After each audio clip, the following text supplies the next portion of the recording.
Well, here we are, heading into London. It's the first day of the week, and there's a fuel shortage. Things are not good right now.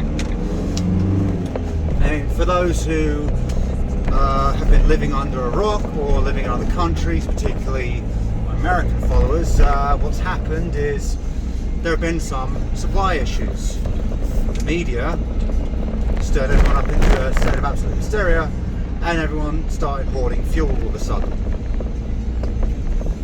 As a result, it is now virtually impossible to get gasoline or diesel. And I know the Yanks are going to go,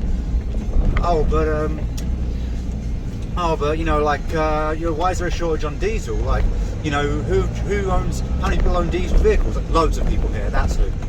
Like, about half the cars on the road are diesel here. So yeah, there's a massive shortage of both. And I want to talk about cascade failure, because that is the situation that we find ourselves in, and it's not unique to Europe, it's not unique to America. It's something that's happening on a global scale, and it's not even just the West that this is affecting. You know, the results of the COVID lockdowns were pretty goddamn terrible, and this is very much a case of the cure being worse than the disease. What we've done is we have completely fucked the entire system. And unfortunately, Unfortunately, a lot of people have a very poor understanding of economics. Even politicians, a lot of politicians have a very poor understanding of economics. You know, especially the more left-leaning politicians, although I'm not really looking to just throw shade at people today or, you know, criticise people. This isn't even a left-right thing. You know, this is a problem that affects all of us. And what we're starting to see now is the slow and gradual breakdown of the entire system. We're in a state of progressive and gradual economic cascade failure. And it's never happened on this scale before. Never ever.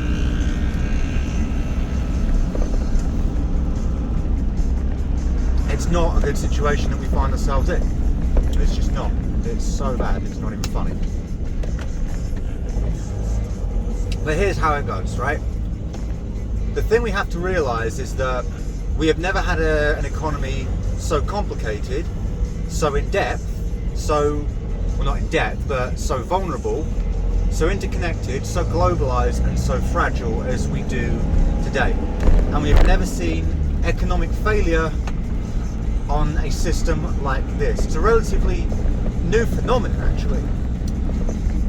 In fact, it wasn't until, I believe, sometime between the 40s and the 60s, or maybe even the 70s, that we actually invented the shipping container. You know, before that, most things were made in-house, in country. You know, there was a time, if you wanted to say a German car, you had to be a German, in Germany. And if you wanted an American car, you had to be an American. And if you wanted a British car, you had to be British. Or you had to go out and import one yourself. That's no longer the case. And in a sense, it's a pretty good thing. When it's actually a pretty awesome thing when it works right. But when it goes wrong, it really goes wrong. Because we have a situation now where we have no self-sufficiency. We sold all our manufacturing abroad, and we've become a service economy. We've largely become a service economy, and that leaves us very vulnerable in a lot of ways. But this is a separate issue, and I'm kind of going off on a little bit of a tangent here. So I want to talk about cascade failure, and in particular, just-in-time shipping. See, the way we do it now is very different to how we used to do it.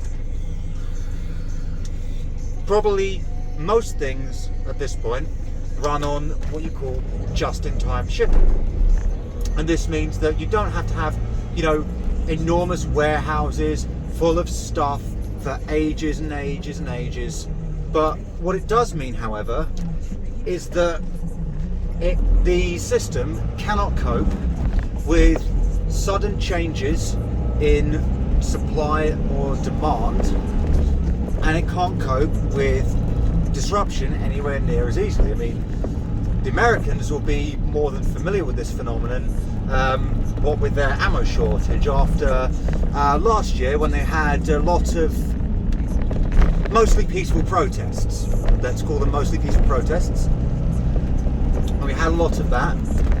But when they had a lot of that, what happened was everyone went and started buying ammo and guns, an absolute shitload. And what happened? They couldn't cope with it. The prices skyrocketed.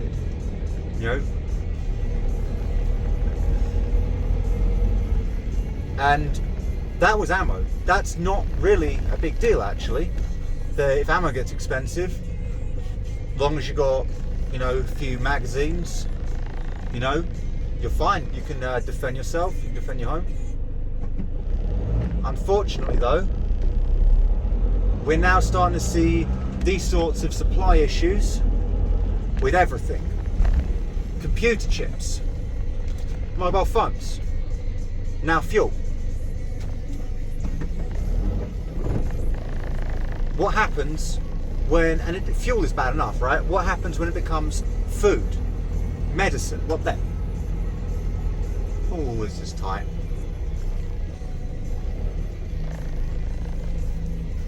Oh, this is tight as hell. Ooh. We're through. I'm sure all the Yanks who are following me are having a fucking panic attack right now. Yeah, this is normal here. Our roads, you guys, your roads were planned about 400 years ago, 200 years ago. Our roads are not planned, they just evolved from ancient pattern of cart tracks laid out 2,000, 3,000 years ago to the stupidest road layout. And if you go to Berlin, half of it's like this and half of it makes sense. Because we levelled half of it in the war. And the Germans, being German, built it back in a way that made sense. They levelled half of London, but we didn't do that because we're not German, we're British. So we put everything back exactly how it was before out of spite. But anyway, going back to cascade failure, we have never had a system so interconnected, so codependent, so globalized, and so vulnerable and so fragile as we have in this day and age. And it has brought us advantages. We have access to all the shit we could possibly ever want all the time. You can get anything you want and you don't even have to leave your fucking couch. But the price of convenience is vulnerability. And we are starting to see the effects of all this stuff, and it's all down to the COVID lockdowns and bad government policy in general. And this is the thing, a lot of people don't understand economics, a lot of people don't understand why we can't just lock down forever until, the virus is completely gone, because it's never going to, because first of all, they don't understand coronavirus, and they don't understand the economy, because coronavirus is just never going to go away. And what's happening now is insane. To go off on a slight tangent, we have a situation where vaccines are starting to be mandated. Now, this is my objection. These people have told us from day one and beat into us, trust the science, trust the science, trust the science, trust the science. Well, the chief scientific body in the United Kingdom recently came out and said, look, there's no point in vaccinating 12 to 15-year-olds. It doesn't stop you from getting it. It doesn't stop you from giving it to people. It stops you from getting the worst symptoms of it. But for someone 12 to 15, the risk of you being harmed or even dying from COVID is about the same as the actual COVID vaccine. So there's no point. That's what the scientific authorities in this country said, and the government went, okay, well, whatever, we're doing it anyway. And so you have to ask at this point, is that about trusting the science? Is that about saving lives? Or is that about a conflict of interest, government control, and pharmaceutical industry profits? Because anytime you get this much money involved, you get corruption, and it seems blatantly obvious that's what's happening here. One manufacturer of the vaccine in particular, I forget the name, but what I do remember is that they went from a 3 billion net worth pre-pandemic to a 300 billion net worth post-pandemic. So you got to think about these things, and you got to question these things. And I'm not saying that you shouldn't get the vaccine. I'm not anti-vaccine. Vaccines save lives. They work, and so far we haven't seen the vaccine is really massively dangerous. A higher percentage of people have bad reaction to ADHD medication than to the COVID vaccine. But ultimately, this is the thing. I'm not saying you shouldn't get it. For many people, you absolutely should go get it. If you're elderly, if you're obese, if you're asthmatic, if you have a compromised immune system, yeah, go get the vaccine. Because you actually could be vulnerable to COVID and get really sick, possibly you end up on a ventilator or even die. But follow the actual science. Don't buy into this alarmist hysteria. Don't buy into this whole anti-vax movement, and don't buy into the COVID cult. Because as with all things, there's idiots and extremists on both sides, and the truth lies somewhere in the middle. But going back to cascade failure, we've never seen a system like this before. And we've never seen vulnerabilities like this before. I mean, you look what happened recently in the States. Someone hacked into Colonial Pipeline and shut down the entire gasoline supply to the East Coast for a week. Not long after that, someone hacked into the biggest beef producer in the country and shut down 1/5 of US domestic beef production. If you go back 30, 40 years, these kind of things just couldn't happen. But as things become more centralized, more monopolized and more vulnerable, we're having serious problems. And what we've done with the COVID lockdowns was absolutely insane. It is absolute insanity. Now, I understand why people are concerned about COVID, but we can never get rid of it. We just can't. It's just something we're going to have to learn to live with.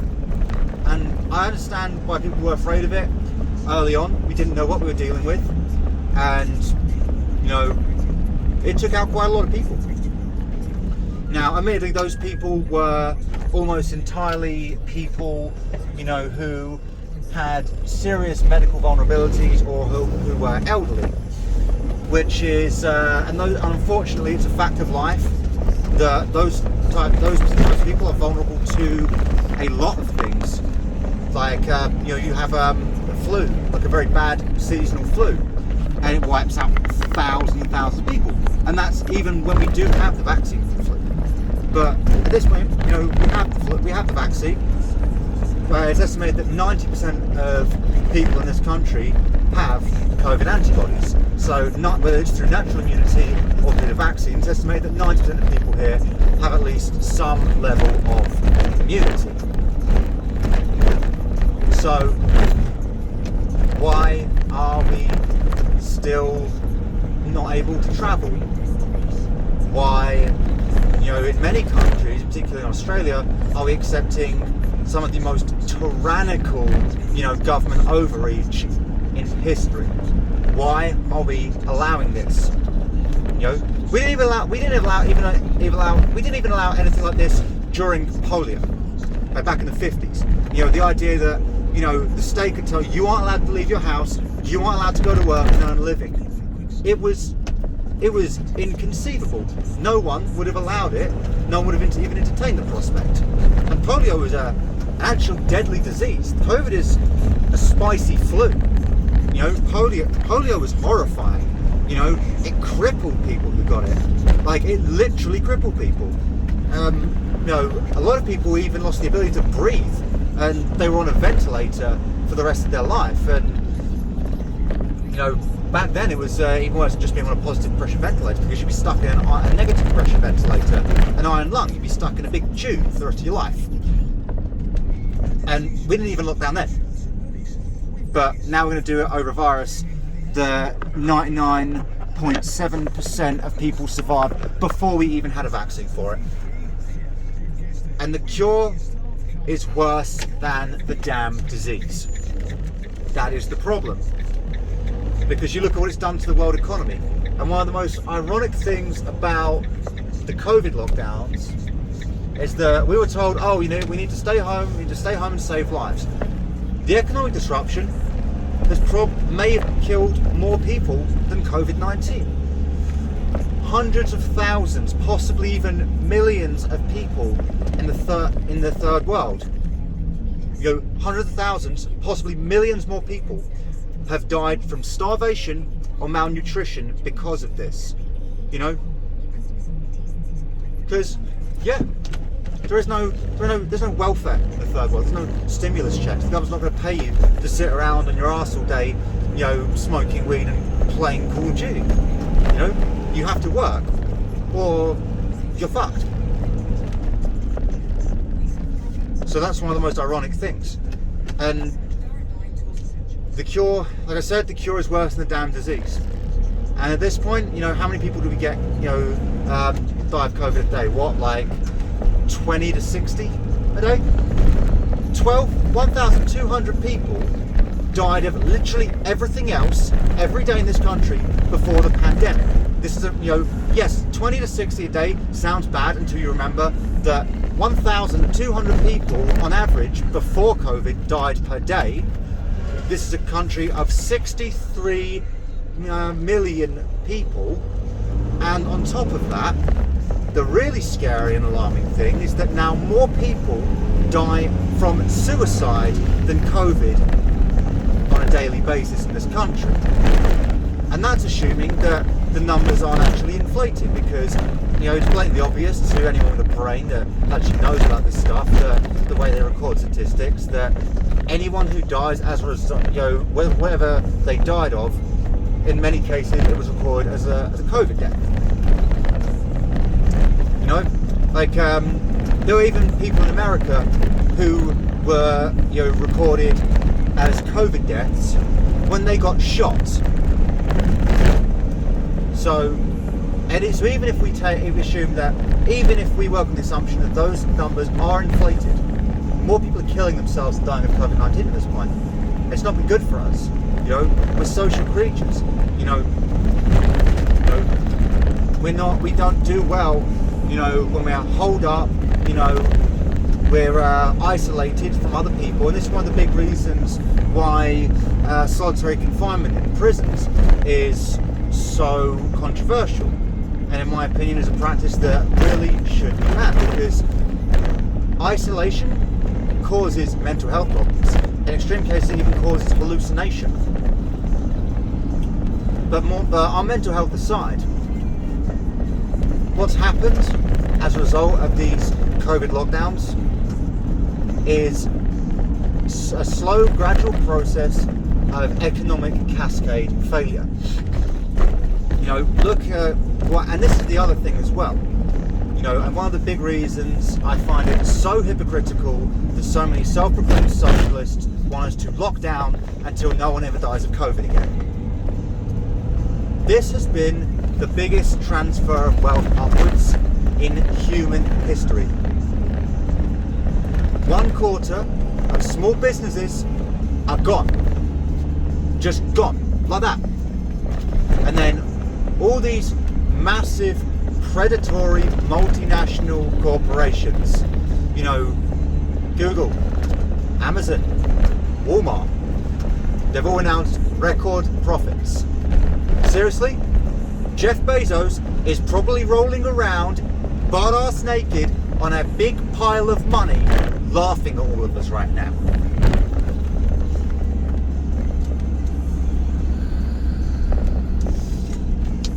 You know? It's almost like there's a vested interest here.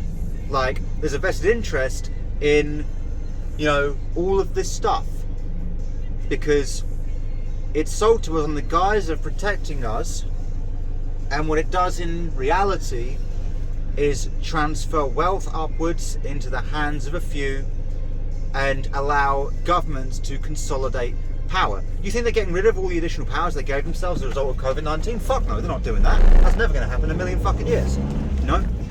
I mean, do you think that, you know, they're ever going to get rid of, you know, the anti-terror powers that we passed over here after 9/11? You think the Americans are going to get rid of the Patriot Act? Fuck no.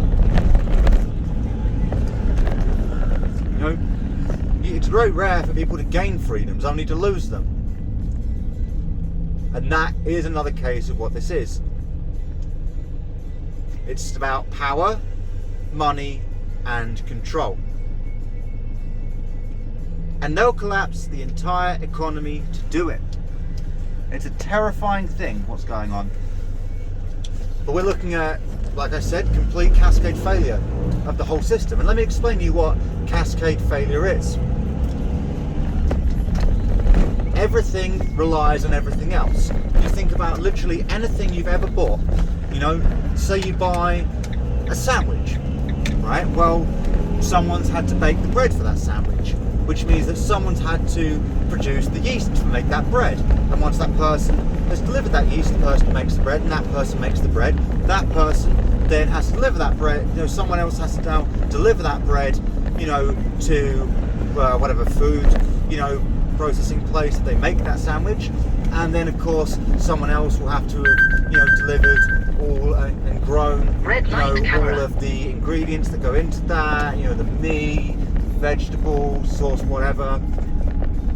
And you think about how many people are actually involved just in the creation of a sandwich that you buy off a shelf.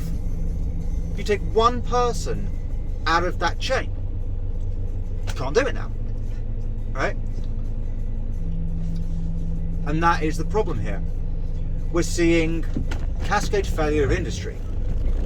You know, the shortages in everything from computer chips to mobile phones, fuel, you know, car parts, everything.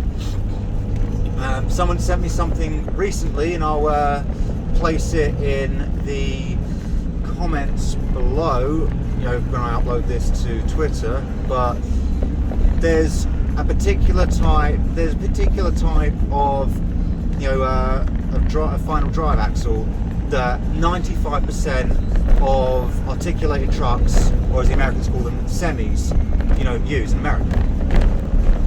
No one can get these things, right? No one can fucking get them, right? You think about the implications of that. Everything is delivered by truck.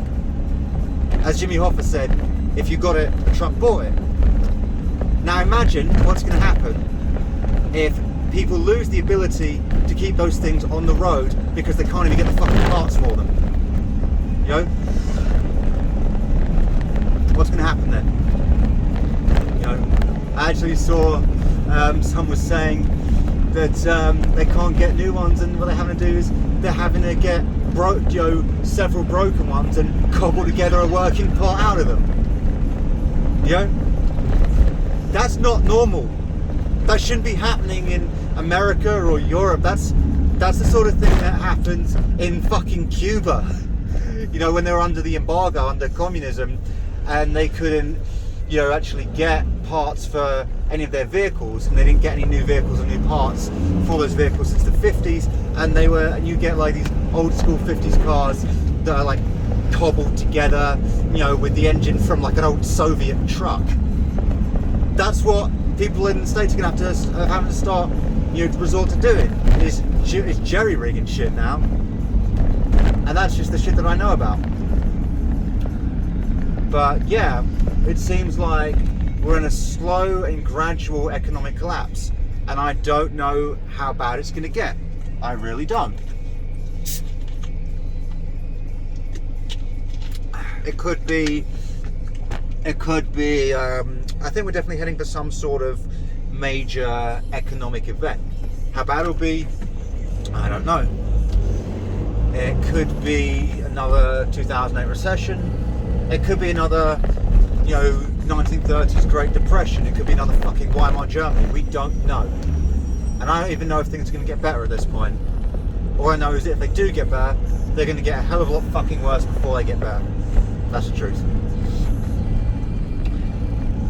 You ask anyone in any industry, they are all having supply issues. Glass fitters can't get glass. For example, that's told to me by a friend recently.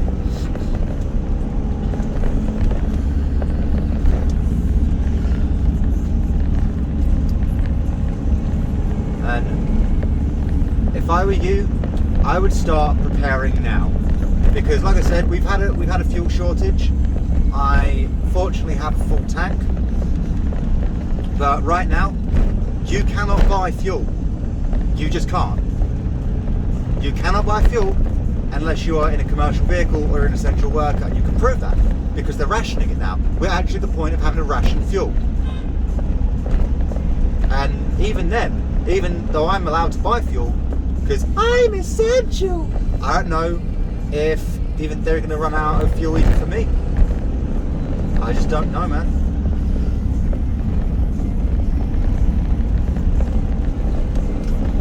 So yeah, I'm going to have to be very careful.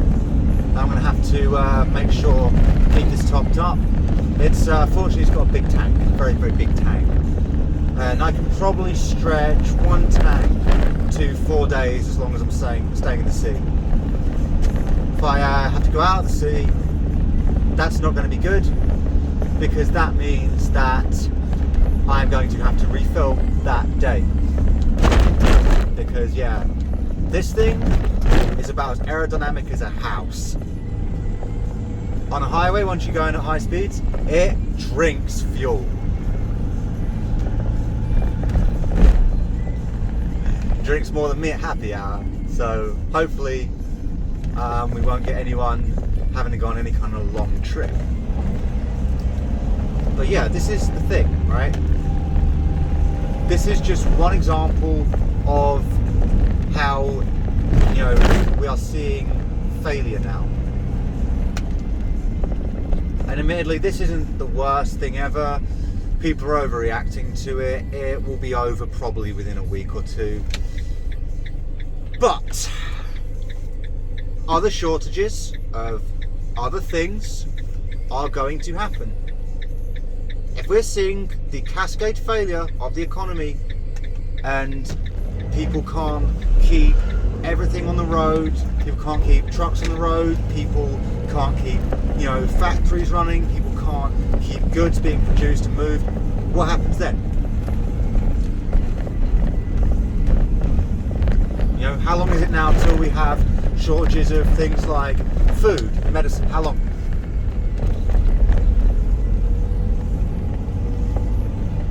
I'm not saying that everyone needs to go out and be like a full-on in doomsday prepper and wear a tinfoil hat and start digging a nuclear bunker in their garden. Like, that's probably a bit excessive, even though it would be kind of cool to have a nuclear bunker, not gonna lie. But yeah, my advice would be to make sure you're prepared. And people who live in areas that are prone to severe weather events usually do this, at least if they're smart. Like my girlfriend, for example, said she was in Florida during Katrina. The closest place they could get to gasoline to run their car, run their generator, Alabama. And things happen. You have to be prepared for them more than ever. And I'll be honest, I have some bad habits with this as well. I don't keep enough food in my fridge. I really need to start doing that. And ultimately, yeah, I would have a lot more stuff prepared, ideally, but you know, a lot of my money's kind of tied up right now, and I don't really have the space for my current living situation. But yeah, the very first thing I'm going to do is, you know, when I get the chance, is go out and buy a lot of bulk food. You know, cheap bulk food that lasts a long time. You know, pasta, rice, instant coffee, tea bags, powdered milk, powdered mashed potatoes, that sort of thing. I do, and I'm going to start building this up over a period of time, because yeah, you should have a 3-month supply of everything you could possibly need. You know, that's really the minimum. You know, if it's all you can afford, 1 month, you know, it's better than nothing, because we just don't know how bad the supply issues are going to get. There's the reason we have a fuel shortage is because the media hyped everyone up and everyone went out and started panic buying. But the reason that it was a thing in the first place was because of a shortage of truck drivers. There is a backlog of 30,000 missed HGV tests from last year because of the COVID lockdowns, and 460,000 regular car tests missed because of the COVID lockdowns. I'm still trying to get my heavy license, and that is like a 3-month wait minimum.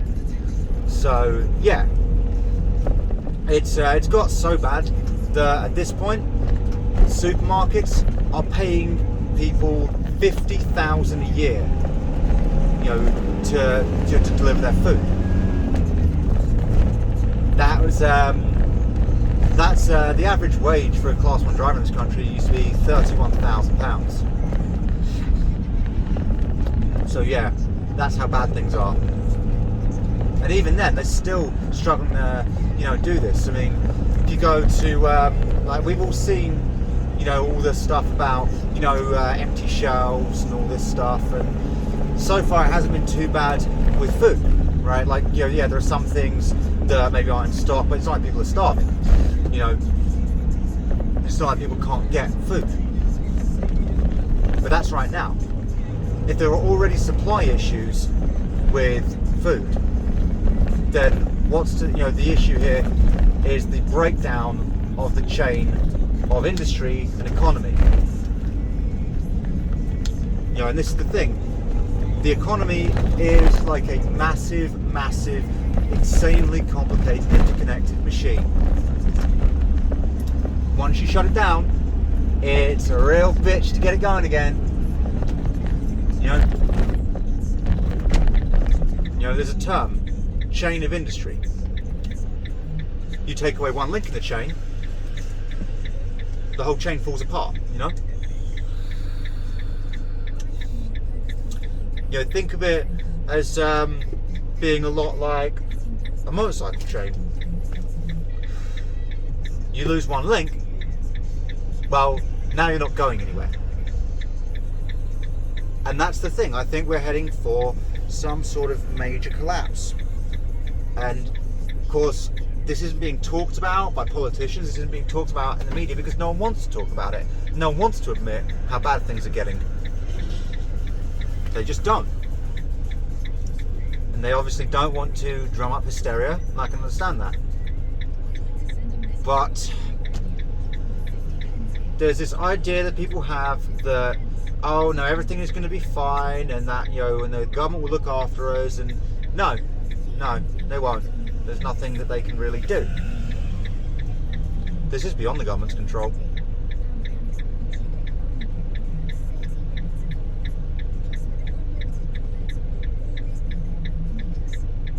Things are not good. You know, case in point, the car I have on the back of this truck right now has no fuel in it. Like, none. I'm not sure if the thing even has enough fumes to run.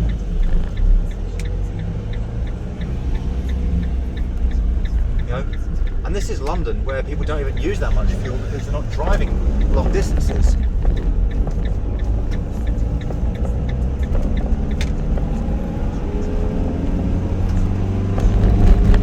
But yeah, but like I said, this is, you know, cascade failure in action.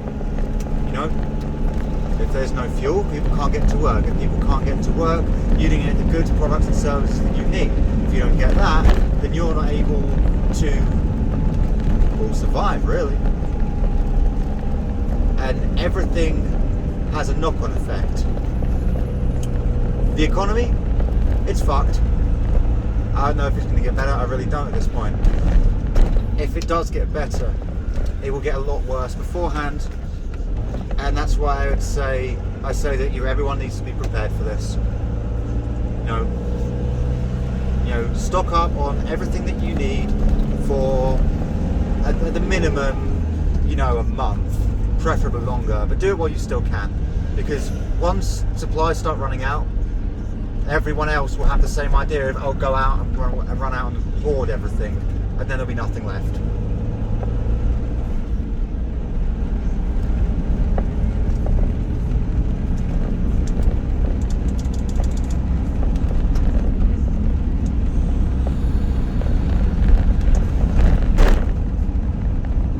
I'm not saying it could get that bad. I'm not saying it could get that bad. I'm saying potentially it could get that bad, and we are heading for some sort of absolute global economic fuck up.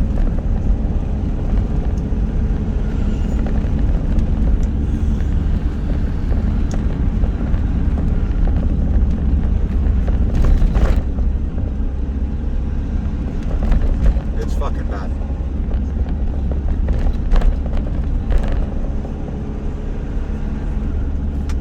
But yeah, now's the time to get into good habits. Keep your fridge and your kitchen fully stocked at all times. Make sure, if you take medication, make sure you've got plenty on hand at all times. Fill your car up when it drops to 3/4 of a tank. Store extra fuel if you can. Because we're heading for more and worse supply issues, and I'm not saying that it's just gonna suddenly go downhill completely. But what is gonna happen is that over time, we're going to see these supply issues become more frequent and worse. And everyone likes to think it would never happen to them. People in Weimar, Germany thought that. People in 2008 thought that. People in the Great Depression thought that. People, you know, during the famines, you know, and the food shortages in South Africa and Zimbabwe thought that. So yeah, it can happen anywhere. If anything, it's more likely to happen over here because we are less self-sufficient and more than ever before, and we're more dependent on other people than ever before.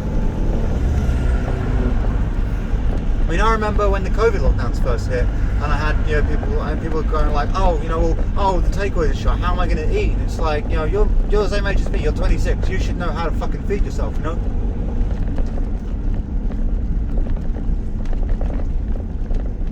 But yeah, it's not good. It's all so bad.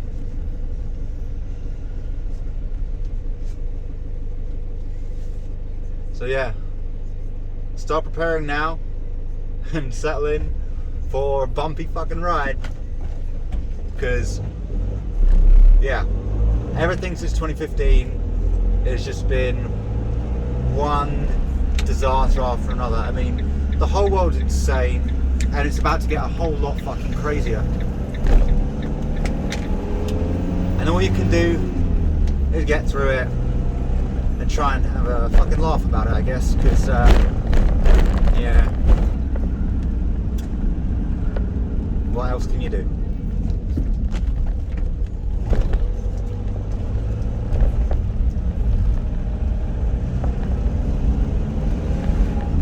Oh man, I've only been on one trip and I've already seen the fucking needle move. Not even full anymore. Oh, that's making me have a little bit of anxiety there. Not nice.